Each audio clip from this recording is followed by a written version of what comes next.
फर्जी किताब बेचने वाले के रूप में जो भी व्यक्ति उस किताब को फर्जी किताबें, चोरी से छपने वाली किताबें क्यों ये पूरी फर्जी किताबें हैं। इसका अर्थ ये फर्जी किताबें कहाँ छप रही हैं? ये आप FIR के नाम पे आपको फर्जी किताबें बेची जा रही हैं, इनकी नंबर नहीं है, पूरी फर्जी किताबें बेची जा रही हैं। इनको आप फर्जी क्या है? फर्जी कुंभ का मेला है जहां हजारों लोग जो है लापता हो गए और सैकड़ों लोग मारे गए। कोई उनकी जिम्मेदारी लेने को तैयार नहीं। ना तो उन लोगों की जिम्मेदारी वो लोग ले रहे हैं जो ये कह रहे थे कि 40 करोड़ लोगों की आने की संभावना है, लेकिन हमारी जो तैयारी है वो 100 करोड़ लोगों की है। प्रयागराज के इस 45 दिन के आयोजन में 13 जनवरी से 26 फरवरी तक आयोजन होगा। इस पूरे आयोजन में 40 करोड़ श्रद्धालु आएंगे, लेकिन तैयारी हमारी होगी 100 करोड़ श्रद्धालुओं की व्यवस्था। हम लोग ये मान के चलते हैं कि 29 जनवरी को मौनी अमावस्या के दिन जो मुख्य मुहूर्त होगा, उस दिन वहां पर प्रयागराज में मेरा ये मानना है कि 6 करोड़ श्रद्धालु एक दिन में स्नान करेंगे, लेकिन तैयारी हम करेंगे 10 करोड़। वे फर्जी धर्म के ठेकेदार उन लोगों की जिम्मेदारी लेने को तैयार है जो ये कह रहे थे कि कुंभ जो है 144 साल बाद आया है, और कुछ तो यहाँ तक कह रहे थे कि जो कुंभ के मेले में नहीं आएगा वो देशद्रोही कहलाएगा। हर व्यक्ति को आना चाहिए, जो नहीं आएगा वो पछताएगा, वो देशद्रोही कहलाएगा। देशद्रोही के सर्टिफिकेट बांटने वाले जो फर्जी धर्म के ठेकेदार है, क्यों इन्होंने कुंभ में मरने वालों की जिम्मेदारी नहीं ली? अगर ये भगदड़ जो है किसी संत के समागम में हो जाती तो उस संत की जो है जमानत जब्त हो जाती, लेकिन ये जो जब भगदड़ हुई है कुंभ के मेले में हुई है, ना तो मीडिया बोलने को तैयार है, ना ही समाज के लोग बोलने को तैयार है, और ना ही धर्म के ठेकेदार बोलने को तैयार है। सब के सब अपने मुंह पे चिप्पी लगाए बैठे हुए हैं।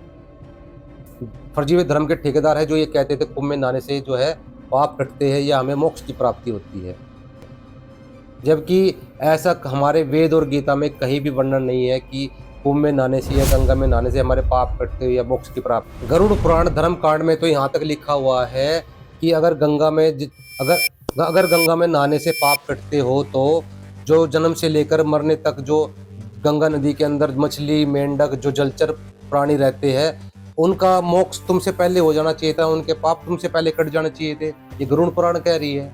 कबीर साहब कहते हैं, नहाए धोए क्या हुआ जो मन मैल न जाए, और मीन सदा जल में रहे धोए बास न जाए। और गरीबदास जी महाराज तो यहाँ तक कहते हैं, क्या गंग नुआए स्वान रे, शुद्धि होना पूछताछ की, वो छोड़त ना ही बांध रे। इस गंगा में कुत्ते को नहला दो, अगर उसकी पूछ सिद्धि हो जाए गंगा में नहाने से, और वो बाण छोड़ दे यानी वो मांस खाना छोड़ दे, तो तुम भी समझ लेना तुम्हारे भी पाप कट गए। गंगा में नहाने से अगर मन का मैल दूर हो जाए, तुम ये दंगा फसाद करना बंद कर दो, तो हम भी समझ लेंगे कि तुम्हारे पाप कट गए होंगे। तुम्हारे मन के मैल दूर नहीं होते, तुम्हारा आचरण शुद्ध नहीं होता, पाप तो बहुत दूर की कटने की बात है। फर्जी वे साधु संत है जो कुंभ में जो है वहाँ महीना महीना गंगा के घाट पर लेटते हैं और रोज जो है गंगा में डुबकी लगाते हैं, उसके बाद भी उनके मन के मैल दूर नहीं होते। मांस खाना, सुल्फा, गांजा पीना उनके लिए एक आम बात है, गाली गलौज करना उनके लिए आम बात है। अगर ये साधु संत मांस खाना छोड़ दे, सुल्फा गांजा पीना छोड़ दे और गाली गलौज करना छोड़ दे, तो तुम भी समझ लेना तुम्हारे भी पाप कट गए। मैं अड्डे खा जाता हूँ, टट्टी खा जाता हूँ, मूत पी जाता हूँ। ब्रश किए को 8 महीना हो गया। 8 महीने से आपने ब्रश ही नहीं किया? नहीं करता, मुंह कभी नहीं धोता। न टट्टी खाता 50-50 कुंटल बचा लट्टी का लेप लगा। और कुछ खाने को अगर ये जो है ये गू खाना छोड़ दे तो तुम भी मान लेना तुम्हारे पाप कट गए। ये सब फर्जी है। गीता, वेद, पुराण में इस तरह का पाखंड करने के लिए कहीं नहीं कहा गया। यहाँ तक कि गरुड़ पुराण तो यहाँ तक कह रही है, गरुड़ पुराण धर्मखंड 598 पेज पे लिखा हुआ है, जटाओं के भार और मृग चर्म से युक्त ये जो है दाम्भी है, पाखंडी है, ये ज्ञानी की भांति जो है विचरते हैं और लोगों को भ्रमित करते हैं। पुराण में आगे लिखा हुआ है, ये पशुओं की भांति नंगे घूमते हैं, कोवन के समान मानकर निर्वस्त्र और लज्जा रहित रहते हैं। ये सब पाखंडी बताए गए हैं कि ये कहते हैं अगर ये नंगा घूमने से, ये राख लपेटने से, तन पर भस्म रमाने से अगर मुक्त हो जाता है इंसान, तो सबसे पहले तो जो कुत्ता है वो मुक्त हो जाता। ये गरुड़ पुराण कह रही है। गीता अध्याय 6 के श्लोक 16 में लिखा हुआ है, अर्जुन ना तो ये योग यानी भक्ति न अधिक खाने वाले की और ना ही बिल्कुल ना खाने वाले की यानी व्रत रखने वाले की, यानी व्रत रखने वाले की कभी सफल नहीं होती। ये गीता कह रही है। और गरुड़ पुराण में लिखा हुआ है, गरुड़ पुराण धर्मकांड में लिखा हुआ है कि मूढ़ यानी मूर्ख लोग जो है वो शरीर को सुखा देने वाले उपवास आदि नियमों का पालन करते हैं। शरीर को ताड़ने मात्र से अज्ञानी जन क्या मोक्ष की प्राप्ति कर सकते हैं? जैसे कुछ तपस्वी जो है अन्न का आहार नहीं करते, वे केवल घास फूस पत्तियां ही खाते हैं, जल का सेवन करते हैं। अगर ये तपस्वी है तो इन्हीं के समान जो है जंगल में रहने वाले चूहे और मर्ग यानी हिरण, वो भी तो तपस्वी ही कहलाते हैं। तो गुरु पुराण में लिखा हुआ है तो सब जो है मनोरंजन का साधन है, ये मुक्ति का साधन नहीं है। मोक्ष प्राप्त करने का तो केवल एक तत्व ज्ञान ही जो है जरिया है जिससे मोक्ष प्राप्ति की जा सकती है। ठीक है, तो तत्व ज्ञान संत रामपाल जी महाराज दे रहे हैं, तत्व बुद्धि संत रामपाल जी महाराज जी के पास है, विद प्रमाणित। लोग हैं जो भूत पितरों की पूजा करवाते हैं, श्राद्ध निकलवाते हैं, 13वीं मनवाते हैं, पिंडदान करवाते हैं, वे लोग फर्जी है। जबकि गीता अध्याय 9 के श्लोक 25 में लिखा हुआ है कि भूत पूजने वाले भूत बनेंगे और पितरों को पूजने वाले पितरों को प्राप्त हो गए। यानी भूत पूजने से भूत बनते हैं, पितर पूजने से पितर बनते हैं। हमारे पूर्वजों ने भूत पूजे हुए भूत बन गए, पितर पूजे पितर बन गए, और हम भी वही भूत पितर पूजे गए, हम भी उनके साथ जा खड़े हो गए वहाँ पर। वे भी नरक में गए, हम भी नरक में चले जाएंगे उनके पीछे। तो भूत पितरों के साथ भूत पितर बनने वाली विधि तो ये लोग करवा ही रहे समाज के लोग, लेकिन उन भूत पितरों का भी उद्धार कैसे हो, वो उस योनि से निकलकर मनुष्य जन्म प्राप्त करे और फिर मोक्ष प्राप्त करे, वो विधि संत रामपाल जी महाराज जी के पास है। हम जो मंत्र साधना करते हैं, दान धर्म पुण्य करते हैं, इससे क्या है, हमारे जो भूत पितर योनि में जो पड़े हुए हैं उनका भी उद्धार हो जाएगा, उनको भी मोक्ष की प्राप्ति हो जाएगी, मानव जन्म प्राप्त होगा, मोक्ष प्राप्त कर लेंगे। लेकिन अगर हम ये क्रिया करेंगे, भूत पूजेंगे, पितर पूजेंगे, तो हम भी उन्हीं के साथ नरक में चले जाएंगे। तो समझदारी इसी में है कि अगर कोई कुएं में गिर गया है तो उसके साथ कुएं में कूदना समझदारी नहीं है, बल्कि उसको जो है रस्सी डाल के बाहर निकालने की समझदारी है। तो जो इस संसार में पूजा चल रही है, भूत पूजना, पितर पूजना, पिंडदान, ये तो वही है कि कोई कुएं में गिर गया उसके साथ कुएं में कूद जाओ। और जो संत रामपाल जी महाराज जो भक्ति दे रहे हैं, जो कुएं में गिर गया उसको बाहर निकालने वाली साधना संत रामपाल जी महाराज जी के पास है। ठीक है, आइए और ग्रहण कीजिए, सबका है।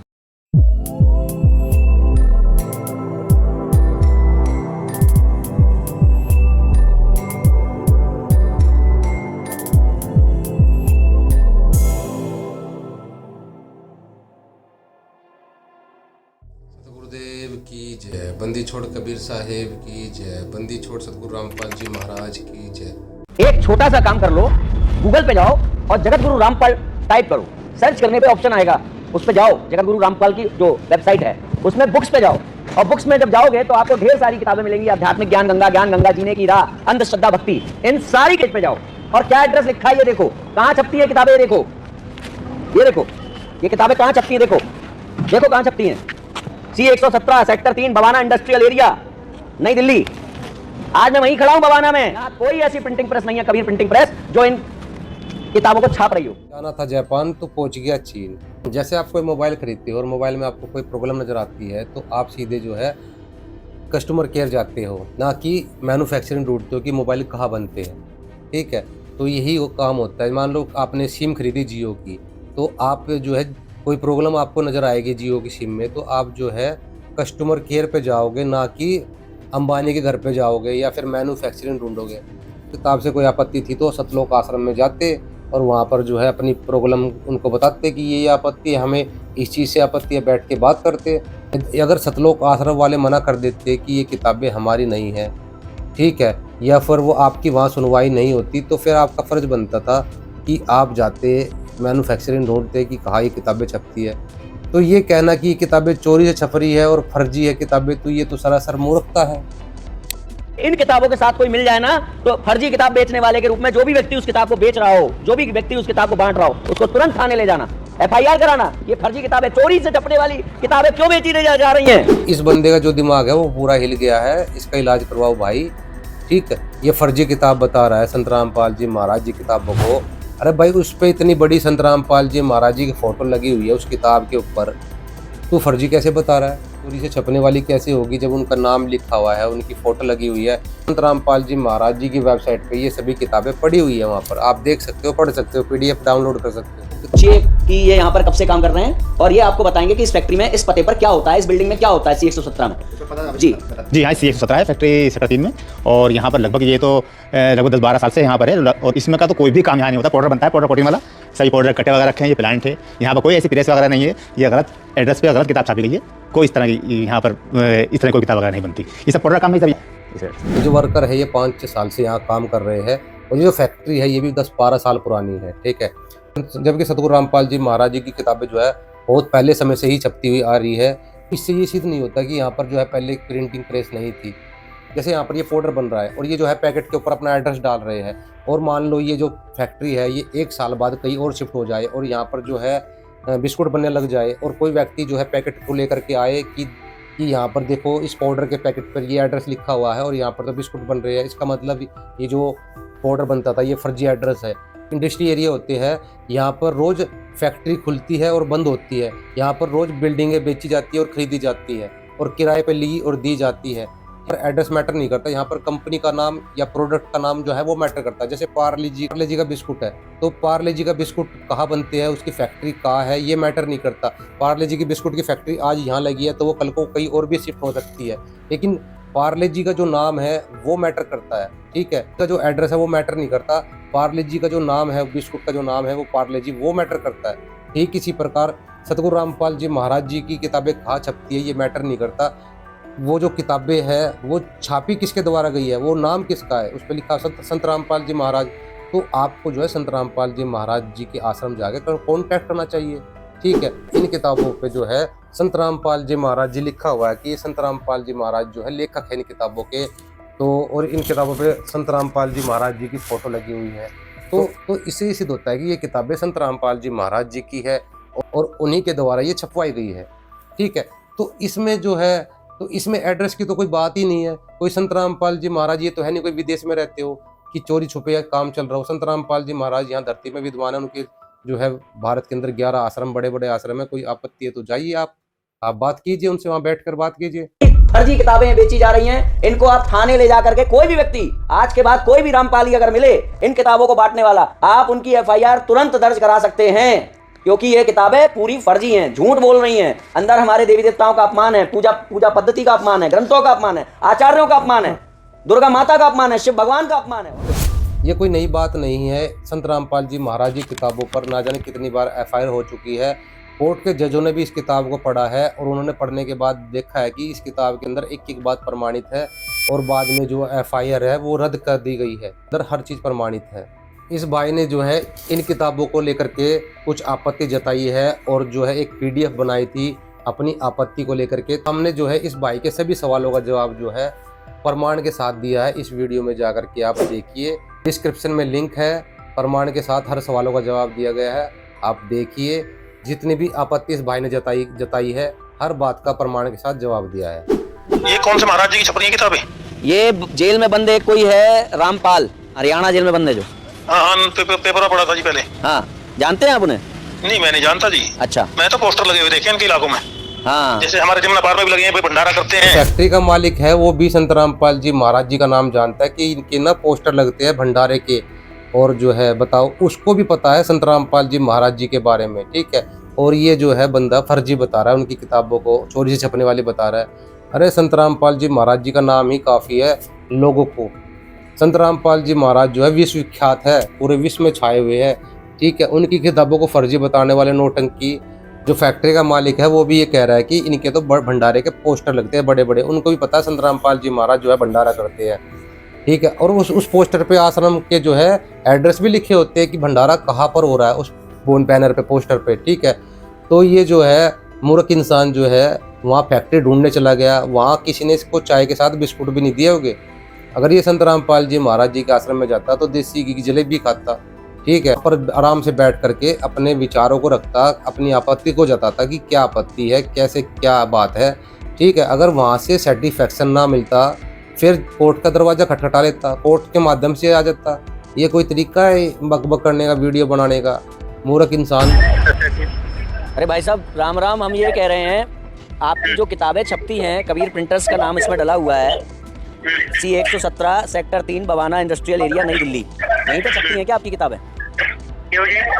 आपने वो लिखा है ना कबीर प्रिंटर्स? नहीं, आपको किताब चाहिए क्या? नहीं, हमें ये जानना है ये किताबें छपती कहाँ हैं, यहीं पे छपती है ना? चालू रखें। हाँ, लाइन पे रहे, बताते जी। इसके पास जो है आश्रम के फ़ोन नंबर है, ये नहीं कि आश्रम में चला जाए। ठीक है, तो भगत जो है अपना वो भी कह रहा है और चाहिए किताब और ले ले किताब। भाई वो भी ये नहीं कह रहा कि हमारी किताब नहीं है, और किताब ले ले और चाहिए तो। ठीक, और मैं तुझे क्यों बताए किताब कहाँ छपती है? तू क्या DC की साड़ी है? जी, क्या जानकारी चाहिए आपको उस बारे की? भाई साहब हम ये कह रहे हैं आपका ये कबीर प्रिंटर्स को देखने हम आए थे, हम खड़े हुए हैं इस समय C117 sector 3 Bawana industrial area नई दिल्ली। यहाँ पर पाउडर बन रहा है, यहाँ पर तो कबीर प्रिंटर सही नहीं। कबीर प्रिंटर्स कुछ हो रहा है जो तू देखने आया है? देखना तो सतगुरु रामपाल जी महाराज जी के आश्रम में जाकर देख, प्रदर्शनी देख जिसमें सारे गर्द रखे हुए हैं, और दहेज मुक्त शादियाँ देख, रक्तदान शिविर देख, आइज कैंप देख, और सतगुरु रामपाल जी महाराज जी के देसी घी के लड्डू जलेबी के पहाड़ देख। ठीक है, देसी घी की बनी जलेबियाँ है, कोई पति बाला की तरह नहीं है चर्बी के लड्डू बना के खिलाती है। ठीक है, वे ब्रांड का नाम भी नहीं बता पाए कौन सी ब्रांड का यूज किया था, ब्रांड का तो कहाँ यूज किया था, वे चर्बी वाला कहीं से उठा ला ये चर्बी का घी, क्योंकि उनको पता लोगों को खाना है, जन तो खाना खिला दो जो मर्जी। फिर बाद में पता लगा वो चर्बी के लड्डू खिला दिए। संत रामपाल जी महाराज जी के आश्रम में ब्रांड का घी आता है बिल्कुल प्योर। ठीक, और फिर जो है वो चर्बी वाले लड्डू खाने के बाद वो शुद्ध कर रहे हैं, लोगों को शुद्ध कर रहे हैं, उनके पास मंत्र है शुद्ध करने के, लेकिन जो शुद्ध है उनको आज तक इन्होंने शुद्ध नहीं किया उन मंत्रों से। चर्बी के लड्डू खाने के बाद लोगों को शुद्ध कर दिया। आपने कौन सी किताब देखी? आपने कहाँ पे किताब देखी आपने? अंधश्रद्धा, तो किताबें, हाँ? अंधश्रद्धा भक्ति खतराए जान। अंधश्रद्धा खतरा भक्ति जाने क्या? भाई जान, खतरा तो तुझे आश्रम में जाने से लगता है, अंध भक्ति खतराए जान से खतरा तो केवल पाखंड को है और अज्ञान को है। क्यों जाननी ये तो बताओ। आपने यहाँ पे क्यों लिखा है बताइए, आपकी किताब में लिखा हुआ है, क्यों लिखा हुआ है एड्रेस, जिससे कि अगर हमें कोई काम पड़े तो हम उस एड्रेस पे जा सके ना। काम तो तुझे पड़ेगा ही, ताकि कुछ गुटखा छाप गुंडों को ला करके तू वहाँ पर किताबों को जला दे, जो तूने लखनऊ में किया था, जो तूने लखनऊ मेले में संत रामपाल जी महाराज जी की किताबों को जलाया था। अगर वहाँ पर संत रामपाल जी महाराज जी की शिष्यों की तरफ से जो है जवाबी कार्रवाई हो जाती तो दंगा भड़क जाता, तो उसका जिम्मेदार कौन होता? ये कोई तरीका नहीं होता कानून को अपने हाथ में लेने का। आपकी किताबें कहाँ छपती है, आपकी दवाई कहाँ बनती है, आपके बिस्कुट कहाँ बनते हैं, आपके फ़ोन कहाँ बनते हैं, ये आपका अधिकार नहीं है जानने का। तो अगर आपको ये लग रहा है किताबें फर्जी है, चोरी से छप रही है, तो आप जो है कोर्ट के माध्यम से आइए, लीगल कार्रवाई कीजिए। इस तरह से वीडियो बनाकर जो है आप जो है अपनी मूर्खता का प्रदर्शन कर रहे हो। इसका मतलब ये है कि तुम जिनकी किताबों को बांट रहे हो वो किताबें सब चोरी से छप रही हैं, और जिस दिन किसी का दिमाग ठनकेगा और तुम्हें इन किताबों के साथ वो पुलिस स्टेशन ले जाएगा, उस दिन ये लोग तुम्हें पहचानने से मना कर देंगे कि हमने इनको कोई किताब नहीं दी, हमने इनको कोई किताब छाप के नहीं दी। आई बात समझ में? जो लोग इनकी किताबें बांट रहे हो ना सेवादार के रूप में, धर्म के प्रचार प्रसार के रूप में, गुरु के प्रचार प्रसार के रूप में, वो सोच लो तुम्हारा क्या हाल होने वाला है अब। क्योंकि अब बच्चा जब भी इन किताबों के साथ तुम लोग पकड़े जाओगे या कोई भी पकड़ा जाएगा तो उसको सीधे थाने ले जाया जाएगा। रामपाल जी महाराज जी ने इस तत्व ज्ञान को जन जन तक पहुंचाने के लिए जेल के अंदर जो है अपनी पूरी उम्र गुजार दी। तो सत्य की राह पर चलना और कुर्बान हो जाना हमने अपने गुरुदेव से सीखा है। तुम इन किताबों को झूठा साबित करके दिखा दो प्रमाण के साथ, हम संत रामपाल जी महाराज जी का ज्ञान प्रचार करना छोड़ देंगे। नहीं तो काल यानी मौत भी हमें इन किताबों का प्रचार करने से नहीं रोक सकती। सत साहेब जय। बंदी छोड़ की बंदी छोड़ सतगुरु रामपाल जी महाराज जी की जय हो। कोई भी रामपाली अगर मिले इन किताबों को बांटने वाला, आप उनकी FIR तुरंत दर्ज करा सकते हैं, क्योंकि ये किताबें पूरी फर्जी हैं, झूठ बोल रही हैं। अंदर हमारे देवी देवताओं का अपमान है, पूजा पद्धति का अपमान है, ग्रंथों का अपमान है, आचार्यों का अपमान है, दुर्गा माता का अपमान है, शिव भगवान का अपमान है। और बाहर अगर आपके अंदर हिम्मत है तो कोर्ट में जाइए, कोर्ट के माध्यम से इन किताबों को फर्जी साबित कीजिए। इन किताबों के अंदर जो ज्ञान है उसको फर्जी साबित करके दिखाइए। तो ये किताबें जो है पूरी तरह शास्त्र प्रमाणित है, इनका ज्ञान पूरी तरह प्रमाणित है, और इस ज्ञान को, तत्व ज्ञान को हमारी आने वाली पीढ़ी को बहुत ज़्यादा ज़रूरत है, क्योंकि ये ज्ञान ही हमारी आने वाली पीढ़ी को पाखंड और अज्ञान मुक्त बना सकता है, हमारे आने वाली पीढ़ी को नशा मुक्त और दहेज मुक्त बना सकता है। यही ज्ञान जो है हमारे भारत को विश्व गुरु बना सकता है, और ये देशों की सीमाएं समाप्त कर सकता है। जाति और धर्म की जो दीवारें हैं जो हमने खींच रखी है उसको ये ज्ञान ही गिरा सकता है। तो इस ज्ञान से हमारे आने वाली पीढ़ी का भविष्य जुड़ा हुआ है, इसलिए जो है अपने कदम पीछे हटाने वाले नहीं है, इस ज्ञान का बढ़ चढ़कर प्रचार करेंगे और अपनी आखिरी सांस तक लगा देंगे इस भक्ति मार्ग में। इस सत्य को ऊपर लाने के लिए अपने कदम पीछे नहीं हटाएंगे। यहाँ पे आपको फर्जी किताबें बेची जा रही हैं, हटाएंगे। यहाँ पे आपको फर्जी किताबें बेची जा रही हैं, इनका कोई रजिस्ट्रेशन नंबर नहीं है, कोई GST नंबर नहीं है, पूरी फर्जी किताबें बेची जा रही हैं। तो ये GST नंबर सभी मंदिरों में लागू कर दो भाई। इन मंदिरों के अंदर जो दान चंदा आता है वहाँ भी GST नंबर लगवाओ। GST वहाँ लगता है जहाँ पर कोई चीज़ जो है अपना प्रॉफिट का मार्जिन रख करके बेची जाती हो। ठीक है, यहाँ तो 100 रुपये लागत की किताब को मात्र 20 रुपये में धर्मार्थ मूल्य में दिया जाता है। ये सेल नहीं की जाती, केवल दी जाती है। ठीक है, 100 रुपये की लागत की किताब 20 रुपये में दी जाती है। यहाँ तो 80 रुपये का घाटा हो रहा है। गवर्नमेंट जो है प्रॉफिट पे टैक्स लगाती है, प्रॉफिट पे, तो यहाँ तो घाटा हो रहा है। तो यहाँ पे गवर्नमेंट को जो है घाटे में भी साथ खड़ा होना चाहिए, हमारे थोड़ा सा सहयोग करना चाहिए। कि 20 रुपये भी इसलिए लिए जाते हैं कि कोई अपनी जेब से अगर 20 रुपये खर्च करेगा वो पढ़ेगा भी, इस किताब की वैल्यू को समझेगा। अगर ये किताबें फ्री में दे दी जाए तो जो है इन किताबों को पढ़ने के बजाय कूड़े में डालने लगेंगे या किसी अन्य उपयोग में लेने लगेंगे।